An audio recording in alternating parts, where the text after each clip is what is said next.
Hi, everyone. We're just going to give this a little bit of time to allow some folks to join. We have a bunch of registrants for this webinar, so don't want to have too many of them log in, and we're already in the middle of a methodology section. Yeah, get excited. This is, oh, there's not going to be a quiz. Don't worry about it, folks.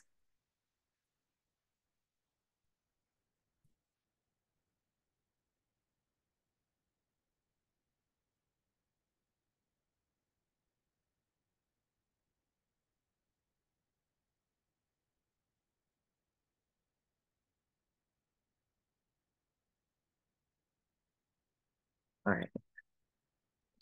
Take this opportunity to get started. Welcome, everyone, and thank you so much for joining us today. My name is Dara Lind. I'm a senior fellow at the American Immigration Council. I'm joined by my colleagues, senior fellow Erin Reifland-Melnick, senior policy counsel Adriela Roscoe, and research director Nan Wu. And we are going to be talking you through the report that we published last week, Mass Deportation, Disastrous Costs, or let me actually get the technical title of this. Um, Mass deportation, devastating costs to America, its budget and economy. This report represents an innovative and rigorous effort to put a price tag on the sort of massive interior enforcement mass deportation operation that we've heard immigration hawks calling for increasingly over the last several months, and that has become a central policy issue going into November's presidential election. For obvious reasons, perhaps, the proponents of it have not been super eager to talk about the specifics of what an operation would entail. So we went through both a fiscal analysis of what it would cost the federal government to carry out such an operation, and an economic analysis of, if the federal government were to do such a thing, what it would mean for American workers, for American families, for American consumers. We have for this webinar the lead authors of the report themselves to talk us through the methodology that they designed and their major findings. We hope that this is going to be, to give you the resources that you need for the next several weeks, and depending on what the next several years look like, potentially the next several years, to understand what mass deportation would actually mean, not just in human terms, but also quantitatively. So first, Erin is going to talk through our model and the assumptions. Then Adriel will discuss our top line numbers for each component of our fiscal model. We modeled both a single operation that would aim to deport 11 million people as quickly as possible, and an operation that would aim for a target of 1 million deportations a year. And then Nan is going to help us understand how such an operation would impact our economy at large, key industries, and states. Erin, would you like to kick us off? Yes, thank you, Dara, and thank you to all who have joined today. I know that this is a really timely report, and we hope that you've all found it useful and can hope use this can inform conversations going forward. So I want to talk through today how we produced this report and helping you understand what presumptions went into the report. Because when you hear the term mass deportations, it's hard to say exactly what that is going to look like. In order to calculate the costs that the government might incur in any kind of mass deportation operation, we had to look at some component costs, and we divided the process of deportation into four buckets. First, we looked at the costs of apprehending undocumented immigrants, taking them into government custody.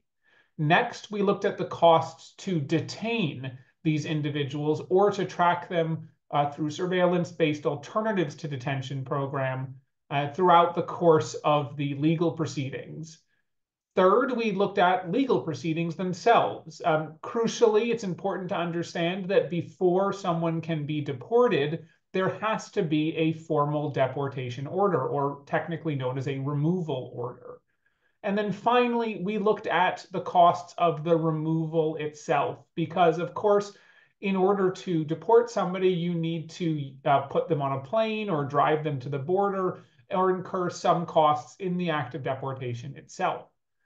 We calculated each of those estimates, we put it together, and with that, we were able to produce our overall figures. Along with that, we also had to produce an estimate of how many undocumented immigrants are in the country. You'll hear more on this from Nan later, but we were able to estimate that there were, as of the end of 2022, to about 10.99 or 11 million undocumented immigrants in the country. We then looked at the population of migrants that has come across the border in the year and a half since that point, and found that there were an additional 2.3 million removable immigrants who crossed the border since then. So our total population for these cost estimates was of the fiscal impact was 13.3 million people. Importantly, this does not include people who've come here through the Biden administration's parole programs, because they are in the country legally and are not removable at this time. It does not include so-called gotaways, people who were not taken into government custody, in part because we don't know where these people are, and some may have gone home already. And so even this estimate is potentially somewhat conservative, because an administration could come in and strip legal status from many people. And so we want to caution that these were our best estimates, but they're not the only estimates out there. So how did we look at the costs of this? Well, crucially, I'm going to go through each of these one by one, and then we'll switch to Adriel, who will explain to you what actually were these costs and how much would the government have to pay. For looking at the cost of apprehensions, I think their practical important information that is necessary to know is that the US government, generally ICE right now, does not go out into communities to find undocumented immigrants. Our immigration enforcement system works on a premise that people become targets because they pop up on some law enforcement radar or because they interact with the government in some way. Right now, there is no system where the ICE is going out into communities without any target, just as broad fishing nets. This generally does not happen. So nevertheless, we looked at a couple of different costs and eventually settled on trying to calculate the average cost that ICE currently pays for its fugitive operations division, because we presume that if you're going to go out into the community to try to round up millions of people, well, the most relevant comparison there is what ICE currently does when it finds a target that is out in the community and goes and arrests that person. And we calculated that cost at around $6,500 per arrest. Because right now, ICE actually doesn't carry out a lot of these fugitive arrests. Most of ICE's arrests occur when a person is already in local or state or federal criminal custody. These so-called custodial arrests are very easy, relatively speaking, for ICE. The person is already in government custody. They can just go up to that local law enforcement, serve a detainer, and take the person into custody. By contrast, fugitive arrests are more difficult and more expensive, and we were able to look at those costs. But we will note there were some things that we couldn't take into account. There are a number of people who are already on ICE's docket who have already been arrested that could theoretically be called into offices and be picked up there. Because we don't have those exact figures, we were not able to do a direct cost comparison, but instead we looked at what we thought was the best comparator for the kind of arrests you would need in a mass deportation operation, which is fugitive arrests. Next, we looked at the costs of detention. Many proposals for mass deportation presume that the US government is going to hold every single person in detention. You have seen multiple people express this in recent years when they say how they would carry out mass deportation operations. But crucially, the US government only has capacity right now to detain slightly under 40,000 people. Congress has authorized enough detention beds to hold 41,500 people, but ICE still doesn't even have that capacity online. So in order to actually hold people, what you would need to do is build new soft-sided facilities, throw up temporary detention facilities where you could hold people during the course of their legal proceedings. And these facilities are enormously expensive. We also took into account whether the government might do a more staggered approach. And for one of our cost estimates, which you'll hear about more, we actually looked at the costs of ramping up capacity over multiple years until the point that the US government could be holding 1 million people at any given time. And we presumed in the interim, people will be placed on so-called alternatives to detention programs, GPS monitoring. These programs, while cheaper than detention, significantly cheaper than detention, still come in at a cost of over $4 a day. And if you're starting to put millions of people on those costs add up quick. Crucially, we couldn't take into account many of the other costs involved with detention, such as increased litigation, the costs involved with ramping up capacity suddenly, and additional costs such as the enormous number of prison guards and other staff that would be necessary to work these facilities. And so we believe that our cost estimates there are conservative because there were many costs that simply we couldn't calculate. Next, we looked at the costs of putting people through a legal process to produce a removal order. And while there are today several 100,000 people in the US who already have removal orders, many of them are fugitives, most people do not have removal orders. And in any massive operation like this, before you could deport them, you would have to get a removal order. And we did, I will note for this report, we presumed the law doesn't change. And I know that's a little difficult because you often hear people say, well, okay, well, we'll just change the laws, we'll make the process easier. Yes, that is theoretically possible. Congress could change the laws, but we wanted to emphasize, we wanted to have a report that explained under the current system of laws, here's what this would cost, because there's so many counterfactuals that you could have if you could change the laws that otherwise it would not be possible to estimate those given the unlimited number of options that Congress could adopt. But presuming Congress doesn't change the laws, that means every person who has to go through an immigration court system. There are already 3.7 million cases pending in immigration court, so you would have to ramp up thousands of new judges to address this. And we ultimately, we looked at the cost not only for new judges and new staff at the immigration court system, but also new ICE prosecutors. Here as well, we were able to look just at staff costs, but we weren't able to estimate a lot of additional costs, such as, is it going to be more expensive to build temporary courtrooms in major urban areas versus in more rural areas? Where these are going to be built, additional human resources costs necessary for a much larger workforce. So here as well, our costs are conservative because there were some things we just couldn't calculate. And then finally, we looked at the costs to deport people. Here, I think the most important thing to understand about our cost estimates is that we presume some things that are not possible in real life right now. And that is that you actually can deport everybody. Right now, diplomatic disagreements between the United States and multiple other countries means that there are some people who come from countries that do not accept US deportation flights. For example, China has only accepted one deportation flight in the last 5+ years. Venezuela has only taken about 3 and is currently not accepting any. Cuba still heavily restricts deportation flights. Cambodia, Mongolia, Mauritania, there are multiple countries around the world that do not comply with US repatriation agreements or do not have a US repatriation agreement. And therefore, under the current diplomatic scenario, these repatriations are effectively impossible unless we find a third country that's willing to take those people.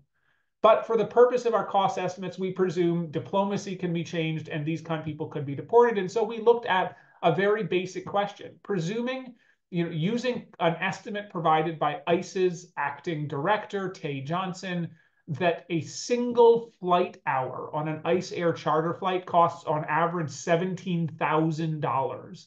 We looked at how expensive would it be to actually deport all those people over, between 10 and 13 million people to their home countries. And we did this by calculating the average flight hour it would take to deport people and using the $17,000 estimate, as well as additional cost estimates for how much removal by bus to Mexico or Canada would take. But of course, key to that estimate is we do presume people would have to be generally repatriated to the countries from which they come, and that there would be no third country repatriation agreements. Of course, all of this, again, doesn't take into account the additional costs that we can't estimate. There is a pilot shortage right now. There is a plane shortage right now. Could the US government even ramp up this capacity quickly enough? All of these are the questions that we couldn't answer and that are raised by any kind of mass deportation operation. The US government right now has not since 2014 deported more than 100,000 people arrested inside the United States. At its peak, ICE in 2009 deported 237,000 people arrested inside the United States. At that rate, the highest that ICE has ever deported people, it would take 42 years to deport a population of 11 million people. So our estimates looking at the cost of deporting a million people a year presume the US government is able to ramp up its capacity massively. And we believe this would incur even more costs than we were even able to estimate. And so those are the assumptions that went into our model. It is a model that tries its best to figure out the current costs, but we acknowledge in reality, it's a common saying, you can do things quickly, you can do things well, or you can do things, oh my God, I've already blanked in here. You can do things fast, well, or easy. And the reality is that you're not going to be able to do this quickly and easily, and also not have it be enormously expensive. And this is something that is true for any kind of mass government operation, but in particular for the kind of unprecedented idea of mass deportation, something the US government has never been able to do in the past, and anything close to the scale of what we are looking at here, in a way that would fundamentally transform how we think about law enforcement and its relationship to the community. And with that, I'm going to turn it over to Adriel to talk about what our actual findings were. Great. Thanks, Aaron. So as Aaron mentioned, there were many assumptions we had to make on our end, and we were trying to engage in this estimate. And really, our overall purpose is that we really wanted to flesh out what it would actually take to engage in such a policy of mass deportations. And so we had two principal models. The first model is the one-time model. This includes a scenario where 13.3 million people are removed. The difficulty with this model, as Aaron was mentioning, is that there really are no comparators to figure out how the government could so quickly increase its capacity to remove such a large population. So this model also doesn't include things like inflation or even considering whether people would decide to leave the United States. And so overall, this model's estimate came out to $315 billion. In terms of arrests, it was around $90 billion of the costs. We figured out that a large portion of the costs, even without considering what we had to do in the multi-year model, but even just considering like a one-time more simplistic estimate, it's about $168 billion for detention, which is the largest cost out of the four components that Aaron mentioned. Around legal processing, we found that it'd be about $34 billion.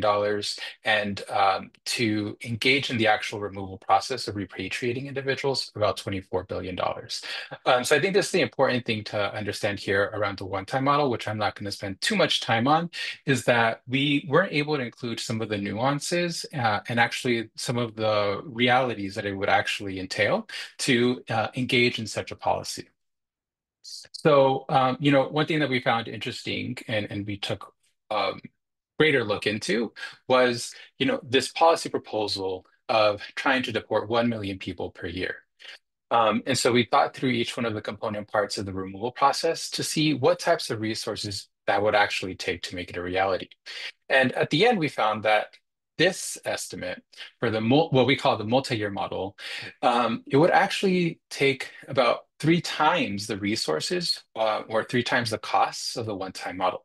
So, the estimate there, as Aaron mentioned, we considered, if people would decide to leave the United States. So instead of considering the entire 13.3 million folks in the fiscal model that we considered being undocumented or at least removable, we considered a smaller population of 10.6 million. And the reason there is because about 79% of undocumented immigrants living in the United States since, or at least at the time of 2022, have been living in the United States for more than 13 years, or since 2009. We took this to mean that these folks are really highly integrated into our communities and maybe less willing to leave on their own.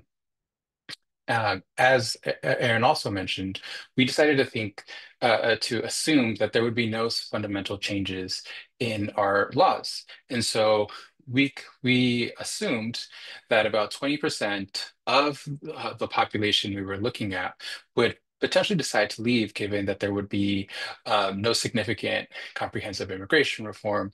And we really don't know how the immigrant community would react, but to such a large campaign. But considering that this might lead some individuals to decide to just leave on their own before being placed into a removal process. And so, and overall, the cost that we found with our multi-year model, which would span about 10.6 years at the rate of removing 1 million individuals per year, would be around $967.9 billion, almost $1 trillion, or on average, $88 billion per year. Another thing that I just wanted to briefly mention that we considered in this multi-year model, given that it looks into the future, is an inflation rate of 2.5%, which is what our current annual inflation rate is right now. So we consider that that would be continuous throughout the 10.6-year period.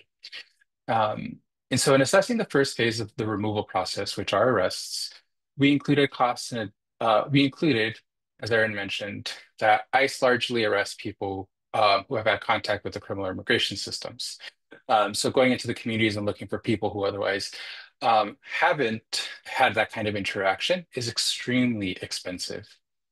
And so, um, you know, we looked into the fact that every year ICE would have to dramatically increase its personnel to nearly 31,900 more agents, which would make ICE the largest law enforcement agency in the United States. In total, we figured that the government would have to spend an average of $7 billion per year if they were going to arrest 1 million immigrants annually. Um, and so then we also looked at the second phase of the removal process, which is detention. We consider that the US government would want to detain or at least surveil under its alternative to detentions program at least 1 million immigrants per year to ensure their removal. This includes expanding detention centers. One of the things that we took into account was using comparators around soft-sided facilities that the government has used in the past. This is not to say that the government would have to choose this type of detention facility, but we consider that given the length of time and the quickness that they can be built, that this might be something that they would choose. Overall, we found that the government would have to build and maintain 24 times more detention capacity than currently exists, or would have to spend an average of about $66 billion per year to detain 1 million immigrants annually. Or as it builds that capacity, to place some of them on alternatives to detention every year until it is able to detain all undocumented immigrants that it's aiming to remove, which is the 1 million figure. Next, we consider the process around legal processing of individuals. So individuals who have not gone before an immigration judge or who don't have a deportation order generally have the right to go before an immigration judge to determine if they are removable from the United States. There were some assumptions largely explained by Erin that we had to make here. Just to reiterate, we didn't take into account that, right now cases in the immigration court are taking quite a long time to process. There are individuals who might not be able to go before an immigration judge given that they already have a removal order. And so they have access to limited proceedings if they fear of their return to their home countries. And we also didn't take into account that there are some individuals who could fight their cases and obtain ultimate relief, but that could also take years and years. We had to simplify our assumptions to be able to come to this to our ultimate conclusion, which is that the government would have to spend on average about $12.6 billion per year to carry out legal processing. Just for some context, in fiscal year 2023, there are about 734 immigration judges and 601 courtrooms.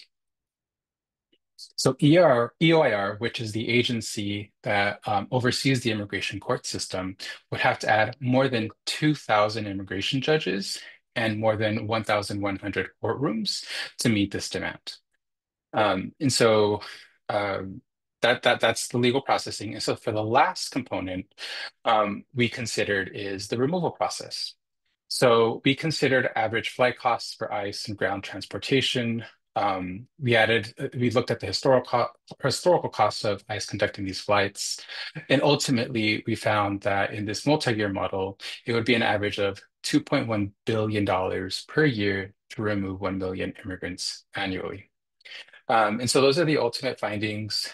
Just quickly again, overall, we found that this multi-year model that includes many more nuances to expanding capacity, really dramatically expanding detention, having to expand immigration judge and courtroom capacity, was 3 times our one-time model, and it was almost $1 trillion over the 10.6-year period. And so I'm just going to quickly share some slides with you all. And just to highlight some of these numbers, so it's about 1 trillion for 10 years, but as we broke it down, it's approximately 88 billion per year. And also something that we were really surprised by and shocked by is really thinking about the additional ICE employees that would have to be added to actually engage in this process. And again, I just wanted to emphasize that, adding 31,000 ICE employees would make ICE the largest federal law enforcement agency in the United States. So with that, I want to pass it over to Matt, who will be talking about the economic aspect of our models. Thank you, Adriel, and thanks for folks for joining this webinar. For my part, we focus on the economic impact of mass deportation. So really assess the impact of deporting 11 million undocumented immigrants as of 2022, using mostly the data from the American Community Survey, which is an annual survey conducted by the US Census Bureau that provides detailed demographic and socioeconomic data for the US population.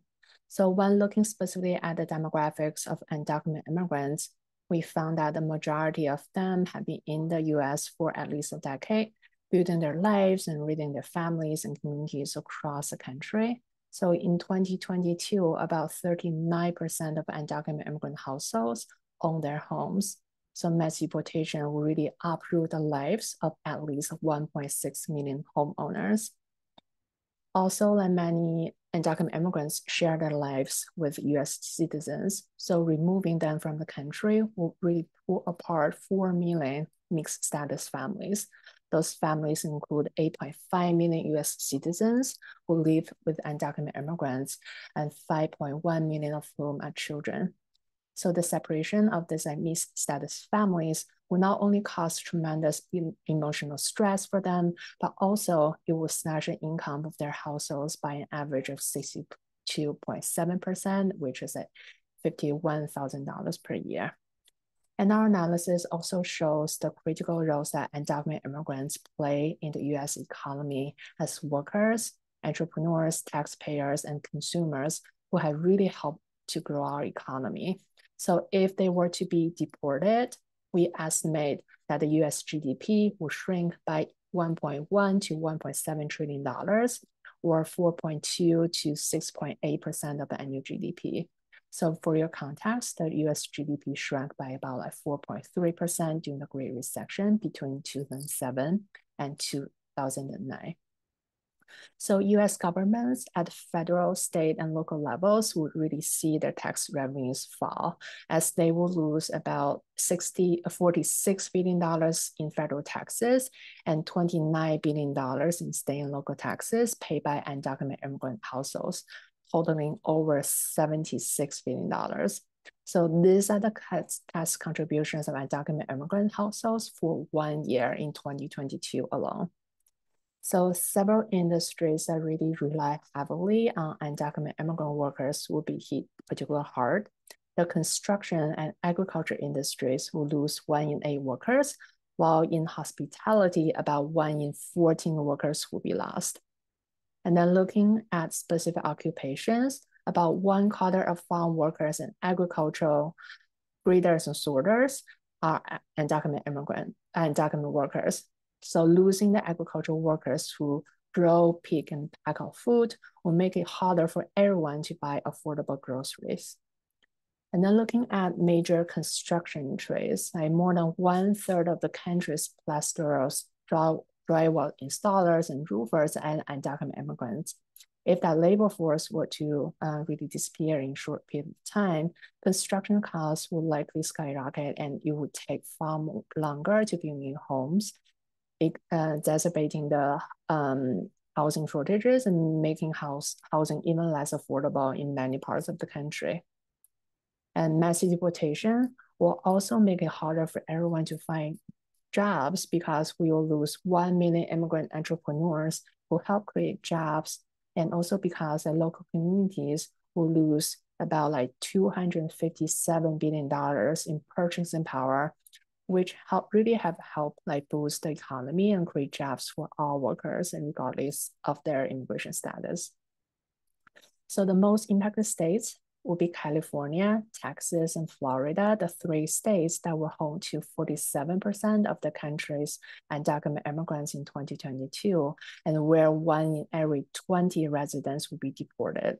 But every state will see a loss in population and also experience the economic repercussions of mass deportation. So those are some of the top level findings from the economic impact analysis from our report. So with that, I'll pass it back to Dara. Thank you so much, Danan, and to all 3 of our presenters for talking us through this report. This is just a reminder that we will now move to the Q&A portion. So if you have questions, we've answered some of them just in text, but if you have questions, you can use the Q&A box to submit them, and we'll get to some of them live and some of them in writing, and hopefully between the 2, answer everything you guys have. So I wanted to start off, and this is actually something that has been answered in text, but I think it's a question that a lot of people have. What are the chances that Trump just ignores the law via an emergency order, so there's no need for judges to issue a removal order or for Congress to change the law? Adriel, did you want to take that? Yeah, I can answer briefly. I think it's difficult because we can't, obviously imagine all the different things that, any president and DHS could invent to try to circumvent some of the processes we have. But, it is important to highlight that the removal process is statutory. So individuals who generally, if they have never been before an immigration judge, don't have a deportation order, they have the right to go before an immigration judge and petition for relief. There are ways that you can make that process much more difficult for individuals. As a former practicing immigration attorney, individuals who I represented and who were detained decided to just take a removal order so that they no longer had to remain in detention. Or other individuals just decided that the stress was too much for them. So those could be ways outside of the law, but it is important to emphasize that if there is some attempt to circumvent the statutory process, that there would be litigation. There would be immigrants and attorneys who would decide to hold the government accountable to the laws that Congress has passed. Thanks. I'm also going to take moderator's prerogative and add that when we broke down the component costs, as Adriel talked through with the top line numbers, very little of the overall cost of carrying out a mass deportation operation is legal proceedings. You can't emergency order your way out of, having to pay ICE agents to arrest people. You can't emergency order your way into building detention centers for free or creating planes where there weren't planes before in order to remove people. And so, even if you were to just magic away the costs of legal processing, you would still be left with something awfully close to the 88 billion overall annual number that we have. Aaron, can you answer, did we learn anything from Eisenhower's failed mass deportation? Yeah, I think there's 2 things. So for those not familiar, the Eisenhower administration in 1954 carried out what is still to this day the largest single mass deportation operation in US history. This program, named, and apologies for using this term, Operation Wetback, led to the roundup of, and this is where that there are very significant disagreements about the number of people who were actually deported by the US government. with the estimates ranging anywhere from tens of thousands of people to hundreds of thousands to up to 1 million. We say this is not clear, the numbers are not clear because there's a distinction between the number at the time the US government was also reporting, interspersed with these statistics, the number of people who they believe voluntarily left the country as a result of this operation. So what we know is at the time, the US government was able to round up at the minimum like over 100,000 people and deport them to Mexico. But the population was overwhelmingly Mexican. So a lot of those do not apply to the population today, where we find that less than half of the undocumented population is Mexican. Two, most of them lived right along the border, many who were seasonal agricultural workers. So that is also no longer true. Many had only been in the United States for a short period of time. Again, we find that most undocumented immigrants have been in the United States now for more than a decade. And so I think the lessons are that what worked in 1954 are not what are going to work in 2024. That was 70 years ago. We live in a different world now with a much larger undocumented population, which is much more diverse ethnically and demographically, much more spread out across the United States and integrated into communities in ways that were not possible then. The other thing that we learned, I will say, the other thing that we learned from there that is relevant today is that the possibility of rounding up people who are not undocumented. It is very well documented that there were thousands of US citizens who had been born in this country who didn't necessarily have the paperwork on them that were impacted by these operations and deported to Mexico. While we do have better legal procedures in place today than we did in 1954 to prevent this, it is highly likely that we would see many people with legal status, including US citizens, being wrongfully targeted by any kind of dragnet mass deportation operation, and that entire communities would be affected as they were in 1954. Of course, the other crucial thing to know about what happened in 1954 is that that operation was combined with a legal immigration increase through the Bracero program. So there were simultaneously mass deportations and then procedures put into place to allow many of those who'd been deported to come right back in on a legal status. And so many people who were deported then actually were back in the country the next year. Just essentially they called this drying out as a procedure that was very common in the early 20th century. And so I think that is another key distinction here. So many of those people did continue staying in the United States. They just essentially went through a sort of backdoor deportation, then returned through the program. And so it disrupted a lot of communities. And it is, however, a big operation to look at historically, but there's been so much that's changed, both politically and in terms of the population impacted, the reality of the laws under which these operations were carried out, and the practical limitations that apply today that didn't necessarily apply in 1954. Thank you.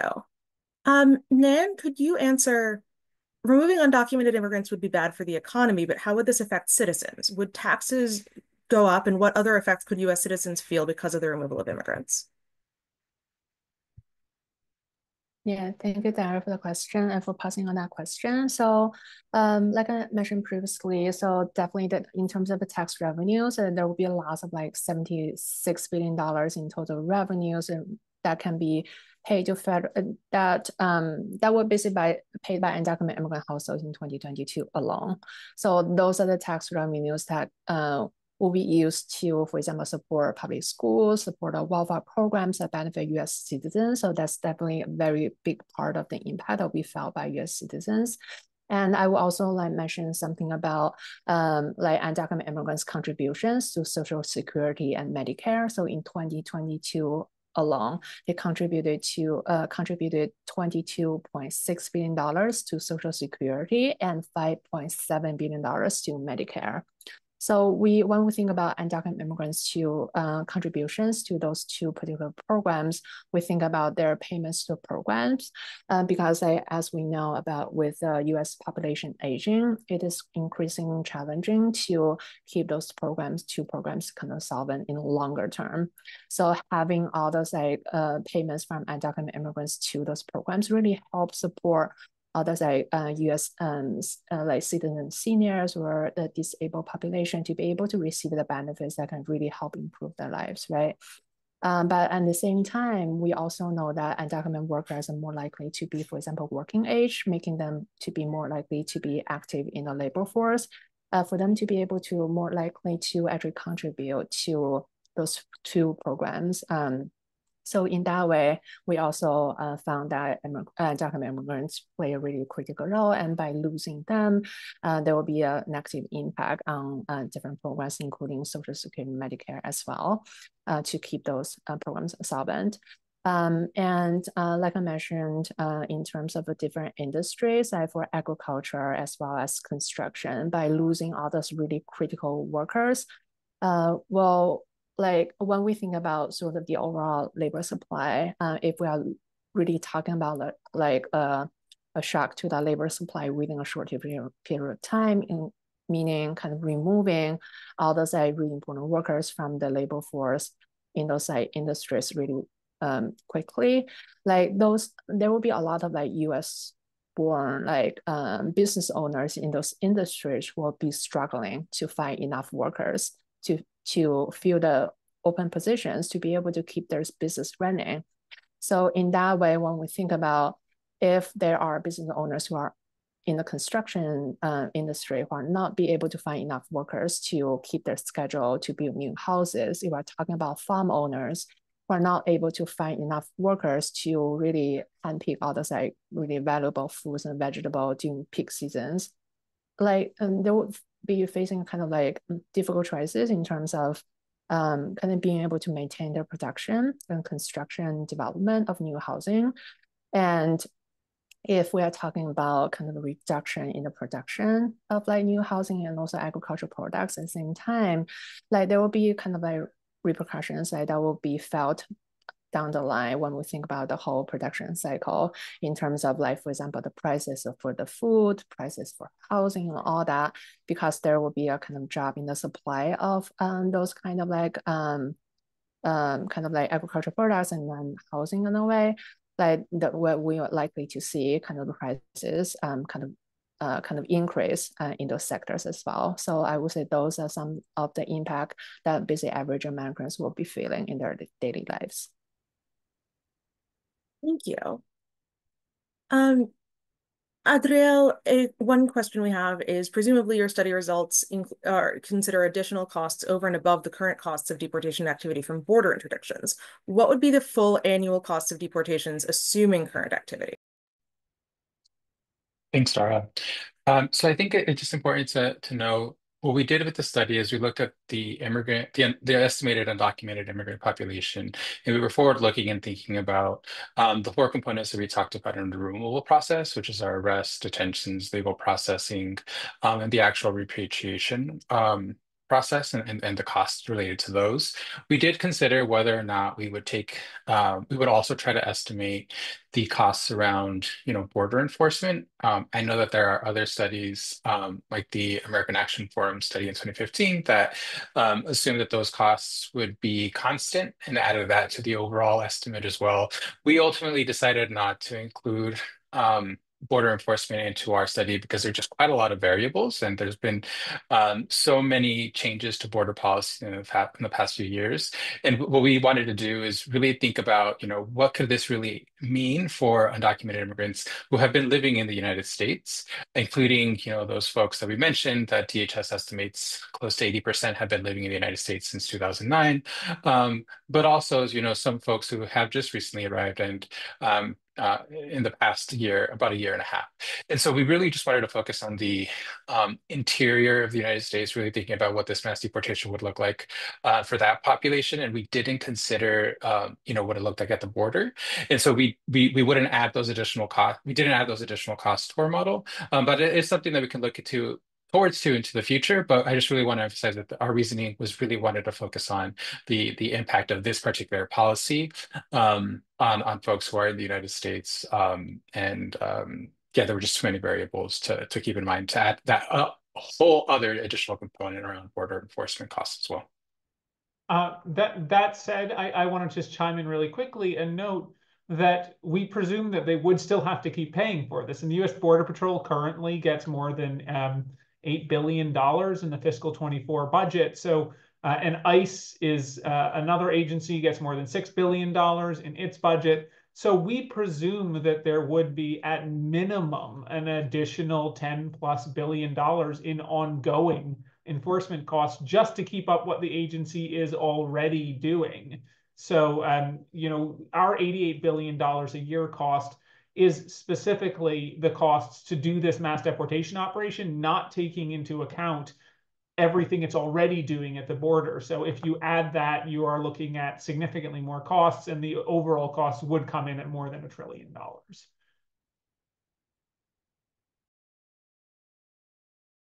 Thank you both. Nan, with regard to your comments on the impact of access to agricultural products, does this analysis factor in innovation in the agricultural field through which machinery can facilitate the harvesting process? Thank you, Dara, and also for that question from the audience. So we have definitely thought about sort of impact of massive deportation, and also how the economy or different stakeholders in the economy will respond to that really kind of like change. So basically, when we think about like if we are losing all those agricultural workers, we can workers, like as you have learned from like Aaron and Andrew's like analysis of the physical part, the cost will really vary a lot based on the time frame. It's like it really depends on how soon like how much time it would take to deport all those like people, and also how in terms of how soon the different kind of like business owner will be able to respond with different kind of like approaches to address the loss in their workers. So particularly for agriculture, so one thing that we have definitely kind of thought about is like one like farm owners, for example, are kind of facing with the challenge of losing all the workers. Like they will be kind of like having different options in terms of whether they'll be replacing those workers with US born workers, or like US born workers and also other kind of immigrant workers with legal status, where they will be actually like applying the new technologies, using automation to try to use machines to make up, to be able to like keep their production. So when we think about that, I think is really one thing to point out is like, I think there are some discussions about if we're deporting all those undocumented immigrants, it will actually like raise like workers, for example, for US born workers. But based on the previous studies that we have looked into historically, that hasn't really been the case for many industries, including agriculture. And what we have found is that because of the loss of those workers, is like particularly because there are new technology that can be adopted by farm owners. Some farm owners like for the farm owners that choose that option, it actually means that like for one job, basically one position lost due to massive deportation and undocumented immigrants, it doesn't necessarily mean one new job for US born workers. So that's one thing we want to point out, because farm owners will have the option to use, for example, machines. But on the other side, there will be challenges in terms of adopting new technologies on farms for two reasons. One is, first of all, it really depends on the time frame. Like for those new machines, for those new technologies, they need time to be able to find the machines that will really work on their farms. They will also need to find the skilled workers who will be able to operate those machines. So that will take some time. That's sort of one uncertainty that farm owners will be facing. And second thing is about, so basically for all those like automation, it's like they will need they will need basically more time to find more solution. At the same time, for the ones who are not able to adopt those new technologies, they will be facing a choice of like have to reduce their production. So that's the thing we're seeing in terms of the impact on food prices. So for our modeling, I would say that those are definitely the factors we have considered, but not be able to fully incorporate into our model, specifically because of all those different kind of factors that are really uncertain at this point, depending on how the mass deportation operation will be carried out within different timeframes. Thank you. Erin, do we think it's unlikely in this analysis that the US would see returns or self-deportations in high numbers like during the Bush and Clinton administrations? We do think people would leave, especially, and we took this into account in our 1 million deportations a year model. For our model of the cost of a single one-time mass deportation, there were just so many unknown variables that we couldn't take that into account because who knows what that's actually going to look like in practice. But for our $88 billion a year model, we presumed 20% of the undocumented population would leave on their own during the course of this operation. We take some support in this from the fact that recent estimates of the undocumented population shows that 80% roughly of the undocumented population arrived prior to 2009, meaning that only about 20% of the country of the population has been here for less than 10 years. And we presume people who have been here for over a decade are far more likely to stay. They have seen various crackdowns in the past. They may not initially believe them to be that they were going to work, and they have many more reasons to stay and fight to remain in the country because of their long time in the United States. So that said, it is almost impossible to predict how many people would leave.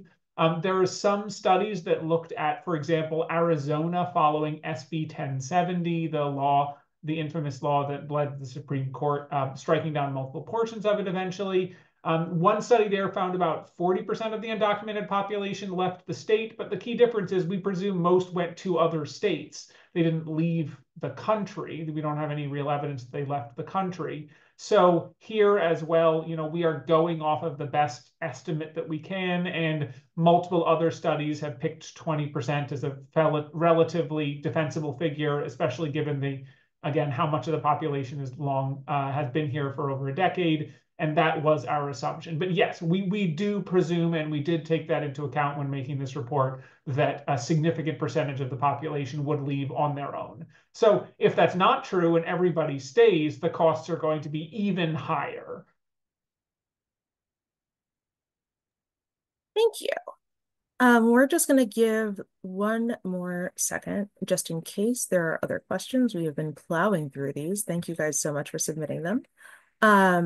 But since we are coming to the end of an hour, which thank you guys so much for spending all this time with us, can we have, why don't each of you share one key takeaway from this report that you want people to, make sure that they carry with them and circulate in the weeks, months, years to come? I'll go first. The takeaway I think that people should understand is that mass deportations are not a buzzword. They represent a reality, and that reality is something that requires the creation of the largest law enforcement crackdown in US and potentially world history, and a fundamental transformation of the relationship that we have with our government. You cannot deport 4%, 3.5% to 4% of the US population without fundamentally changing this country. That is 1 in every 25 people, 1 in every 20 people. In some states, it's 1 in every 20 people taken and leaving the country. That will have profound impacts. It will grow the size of government, grow the powers of government, give government the authority and the ability to do things they have never been able to do before against the people who live here and reside here, and many who have been here for generations or decades minimum. And so when we talk about mass deportations, one of the reasons we did this report is to help explain to people what that actually looks like in practice. So it's not just some vague buzzword that shows up on signs. So people understand it is a reality. It's not one we necessarily think the government could do, certainly couldn't do easily, but even if they tried, it would still be a major transition in how the government has operated in the last, in its US history, and really is something that should not be thought of in the abstract, because it is something that the US government could at least attempt to do, not just in the, and so that is, I think, what is my big number one takeaway.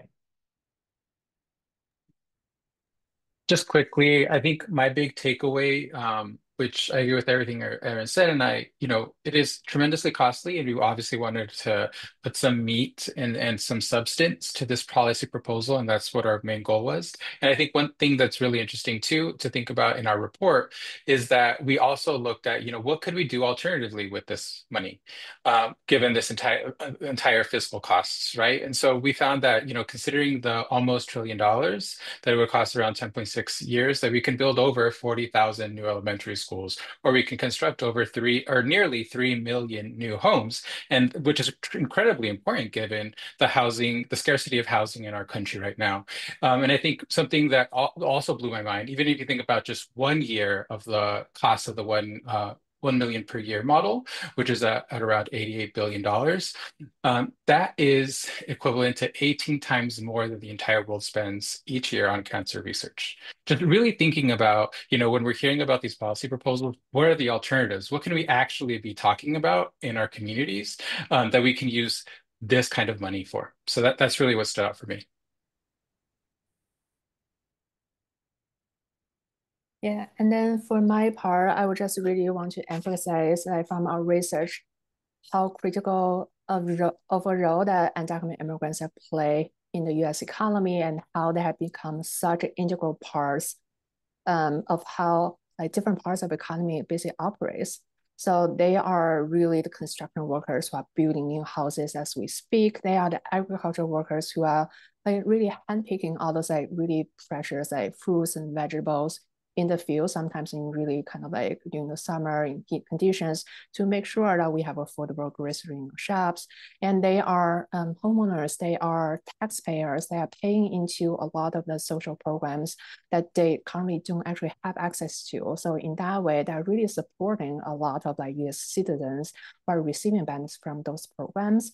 So overall, from my perspective, I just want to really emphasize like what the data is telling in terms of how like undocumented immigrants are really like in terms of making very positive contributions to the economy. So when we talk about kind of mass deportation, we'll be actually talking about not only removing that like really large population, but also kind of like taking away all those like their contributions and also the benefits that are kind of like that many kind of US born residents are kind of having access to, like kind of with their kind of support. So that's like one thing I want to emphasize based on what we are finding from our research.